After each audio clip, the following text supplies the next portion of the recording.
ये जो डिब्बा आप मेरे हाथ में देख रहे हो, इसको बोलते हैं क्रिएटिन मोनोहाइड्रेट। इसके बारे में कहा जाता है कि ये दुनिया का सबसे ज्यादा रिसर्च किया हुआ सप्लीमेंट है, लेकिन इसके बारे में कुछ और बातें भी कही जाती है। कहते हैं कि इसको लेने से हेयर लॉस होता है, किडनी खराब हो जाती है, बॉडी में वाटर रिटेंशन बढ़ता है, क्रैम्प्स आते हैं और बहुत सारे साइड इफेक्ट्स होते हैं।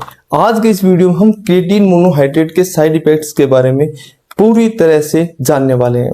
अगर आप जिम जाते हो या एक स्पोर्ट्स पर्सन हो तो आपने कभी ना कभी क्रिएटिन मोनोहाइड्रेट का नाम जरूर सुना होगा। क्रिएटिन मोनोहाइड्रेट के बारे में जब भी हम कुछ सुनते हैं तो अच्छी और बुरी दोनों तरह की बातें सुनते हैं। अच्छी बात हम ये सुनते हैं कि इससे स्ट्रेंथ बढ़ती है, इम्यूनिटी बढ़ती है, ब्रेन पावर बूस्ट होती है, साथ में मसल साइज भी बढ़ता है। बुरी बात क्या सुनते हैं? हेयर लॉस, बॉडी में वाटर रिटेंशन, किडनी खराब होना एक्सेट्रा। जब भी हम क्रिएटिन को कंज्यूम करते हैं तो क्रिएटिन हमारी बॉडी में जाकर के वाटर को मसल की ओर लेकर के जाता है और जिसकी वजह से मसल में एटीपी लेवल बढ़ता है। क्रिएटिन का काम हमारी मसल्स को हाइड्रेट रखना होता है। क्रिएटिन बॉडी में से पानी ले जाकर के मसल्स को देता है और साथ में एटीपी प्रोडक्शन में हेल्प करता है, जिसकी वजह से हमारी स्ट्रेंथ बढ़ती है। वर्कआउट करते टाइम जिस वेट के हम 8 रेपिटेशन लगाते हैं, क्रिएटिन लेने के साथ हम उसी वेट के 12 रेपिटेशन तक लगा सकते हैं। इतना मैजिकल सप्लीमेंट होने के बावजूद क्रिएटिन को सबसे ज्यादा हेट किया जाता है। कुछ लोग क्रिएटिन को स्टेरॉइड का अल्टरनेट तक बताते हैं। जो लोग क्रिएटिन यूज करते हैं उनके बारे में कहा जाता है कि ये बॉडी नेचुरल नहीं है, लेकिन क्रिएटिन डायरेक्टली मसल ग्रोथ में कोई भी हेल्प नहीं करता। क्रिएटिन मसल्स में सिर्फ और सिर्फ वाटर रिटेंशन बढ़ाता है, जिसकी वजह से हमारे मसल्स फुलर दिखते हैं, बड़े दिखते हैं।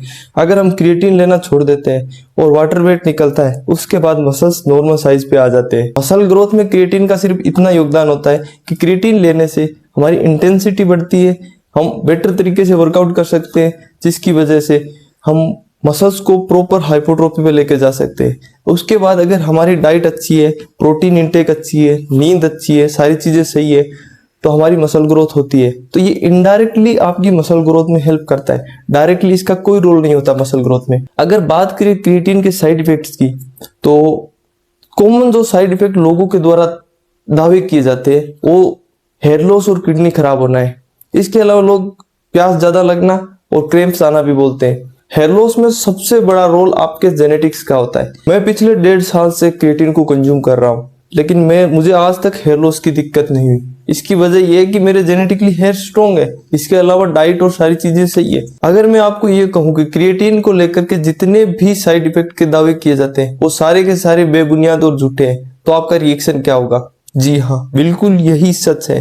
क्रिएटिन के बारे में जो दावे है सच है वो सिर्फ इतना है कि क्रिएटिन कंज्यूम करने से शुरुआत में कुछ लोगों को पेट में ब्लोटिंग की दिक्कत हो सकती है और वाटर रिटेंशन की वजह से कुछ इश्यूज आ सकते हैं। अगर आप क्रिएटिन कंज्यूम कर रहे हो और पानी नहीं पी रहे हो पर्याप्त मात्रा में, तो हो सकता है आपको क्रैम्प्स आए। ये बात सच है कि क्रिएटिन कंज्यूम करने से और प्रॉपर अपनी वाटर इंटेक मेंटेन नहीं करने से आपको क्रैम्प्स के इश्यू आ सकते हैं, लेकिन इसका मतलब ये नहीं कि आपकी किडनी खराब हो जाएगी, आपका हेयर लॉस हो जाएगा, आपका पता नहीं क्या क्या हो जाएगा जो इंटरनेट पे दावे किए जाते हैं। ऐसा कुछ भी नहीं होता।